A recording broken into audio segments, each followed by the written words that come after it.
CBC International coverage of the coronavirus COVID-19 pandemic, North American edition. I'm Thomas I. Likeness.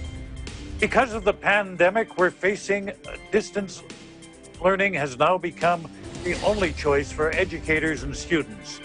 This applies at all levels so that these people can continue with their classes.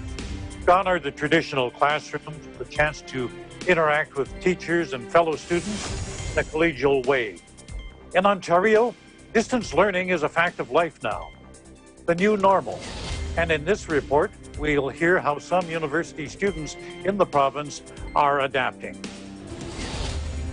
Here in Toronto, Ontario, the COVID-19 pandemic forced schools to close for about 2 weeks now. The province just recently announced that schools will remain closed for the month of April. Students are forced to stay home, and academic institutions have been working out a way to keep the learning going from home. The solution? Online learning. Universities and colleges in Ontario have now launched the online delivery of their courses. So let's hear from 3 students here in Toronto, their thoughts and struggles over this change of teaching. Hi, my name is April Masangsang. I am a student at the University of Toronto. Hi, my name is Gil Marjorie Onyate, and I currently study at Western University in London, Ontario. Hi, my name is Riza Mangirit. I'm currently in my final year, 4th semester of the Broadcast, Television and Videography program at Humber College. I am in my 4th year of my undergrad, which means that hopefully by the end of this year I get to graduate. I'm in my final year of my master's studying Management of Applied Science. Because of the school closures, was moving all of our schoolwork online. So our lectures are online, and we use this online platform called Zoom to conduct our team meetings and meetings with our clients and our sponsors, because a lot of our schoolwork is project-based. All our schools are shut down, and we had to do all our classes online and work on our projects remotely. The major difference is that since we don't hold in-person classes anymore, we don't see each other basically anymore. None of my classmates have been in contact with each other. Even during lectures, we don't turn our webcams on, so we haven't seen each other face to face in quite a while. Only the professor has their webcam on, so they just share their PowerPoint slides with us. So when everything shifted online, it did make me a little anxious, because I am the kind of person to have to leave the house and to go to a cafe and be productive and do my work in that way. However, now I'm going to have to work from home, and this was a big lifestyle change, and it's something that I have to learn and adapt to.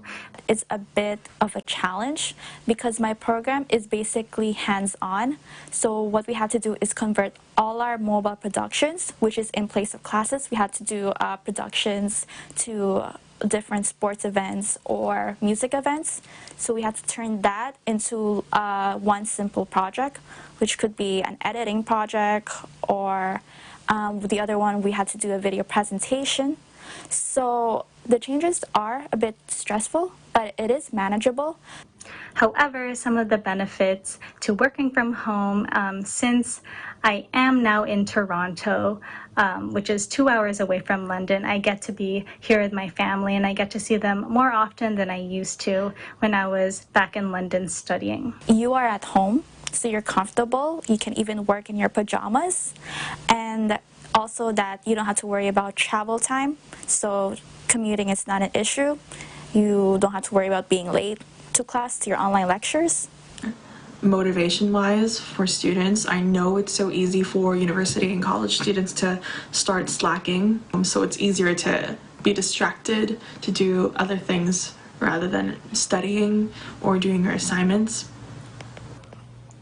So some of the advice that I would give to my other fellow learners who are working from home or studying from home is to make sure that you still have a structured schedule.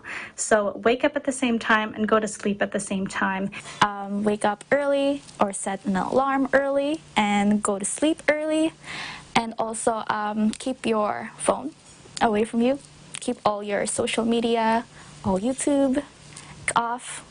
And while while you have your work done, make sure you have a break in between, like a 15 and a 30-minute break. And even though you don't have class anymore, you can still get ready and act like you're going somewhere, dress like you're going outside and socializing with people, all those things, because it actually helps when you feel like you have somewhere to be, even if that somewhere is just 3 feet away from your bed at your desk where you're gonna read and study. Doesn't matter. As long as you try your best to actually be motivated, you can do anything. This pandemic has truly changed the world from the macro to the micro level of how we conduct our lives, and for these students, how they learn and earn their education. Learning from home may come with struggles and adjustments, but it's all about making the most out of any given situation, which arguably is one of the biggest life lessons that anyone can learn from this pandemic. In Toronto, Angela Milano, Eagle News, we live in interesting times.